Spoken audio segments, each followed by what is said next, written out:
Halo semuanya, perkenalkan nama saya Kesha Femigul Ginting dengan NIM 2201140012. Saya dari kelas 5B.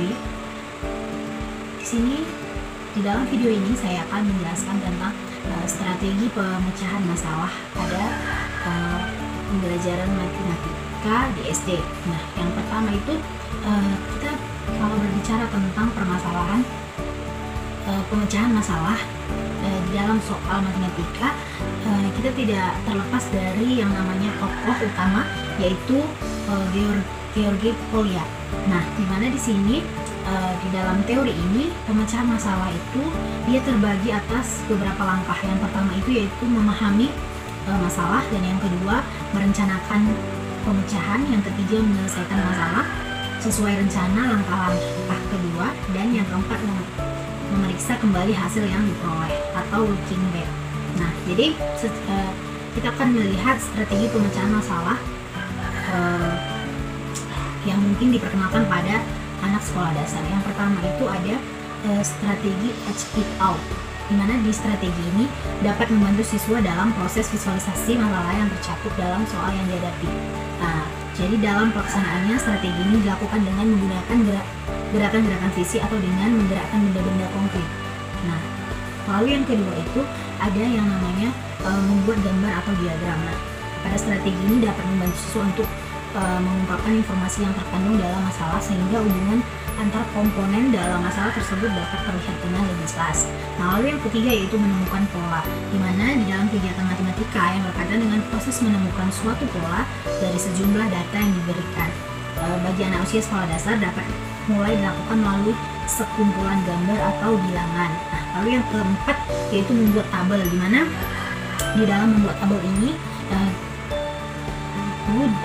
mengorganisasikan data ke dalam sebuah tabel dapat membantu kita dalam mengungkapkan suatu pola tertentu serta dapat mengidentifikasi informasi yang tidak lengkap gitu. Jadi di dalam penggunaan tabel ini merupakan langkah yang efisien begitu untuk melakukan klarifikasi serta menyusun sejumlah besar data, sehingga apabila muncul pertanyaan baru berkenaan dengan data tersebut maka kita akan dengan mudah menggunakan data tersebut. Nah, lalu yang kelima yaitu memperhatikan semua kemungkinan secara sistematik.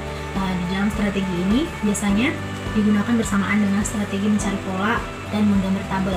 Nah, dalam menggunakan strategi ini kita mungkin tidak perlu memperhatikan keseluruhan kemungkinan yang bisa terjadi. Yang kita perhatikan adalah semua kemungkinan yang diperoleh dengan cara yang sistematik. Yang dimaksudkan dengan sistematik di sini, misalnya dengan mengorganisasikan data berdasarkan kategori tertentu. Nah, lalu yang keenam yaitu tebak dan periksa atau guess dan check. Nah, di sini strategi menebak yang dimaksud di sini adalah menebak yang didasarkan pada alasan tertentu serta kehati-hatian. Selain itu, untuk dapat melakukan tebakan dengan baik, seseorang perlu memiliki pengalaman cukup yang berkaitan dengan permasalahan yang dihadapi. Nah, lalu yang ketujuh yaitu strategi kerja mundur. Nah, di mana di dalam suatu masalah kadang-kadang disajikan dalam suatu cara sehingga yang diketahui itu sebenarnya merupakan hasil dari proses tertentu. Sedangkan komponen yang ditanyakan merupakan komponen yang seharusnya muncul di awal. Nah, lalu yang ke-8 itu menentukan yang diketahui, yang ditanya dan informasi yang diperlukan. Nah, strategi ini merupakan cara penyelesaian yang sangat terkenal sehingga seringkali muncul dalam buku-buku matematika, termasuk dalam buku paket matematika untuk sekolah dasar di Indonesia. Nah, lalu yang ke-9 itu yang terakhir menggunakan kalimat terbuka, di mana dalam strategi ini juga termasuk sering diberikan dalam buku matematika di sekolah dasar. Walaupun strategi ini termasuk sering digunakan, akan tetapi pada langkah awal anak seringkali mendapat kesulitan untuk menentukan kalimat terbuka yang sesuai untuk sampai pada kalimat yang dicari. Nah, seringkali harus melalui penggunaan strategi lain dengan maksud atau hubungan antar unsur-unsur yang terkandung di dalam masalah dapat dilihat secara jelas. Dan setelah itu baru dibuat kalimat terbukanya. Sekian penjelasan video tentang strategi pemecahan masalah. Terima kasih.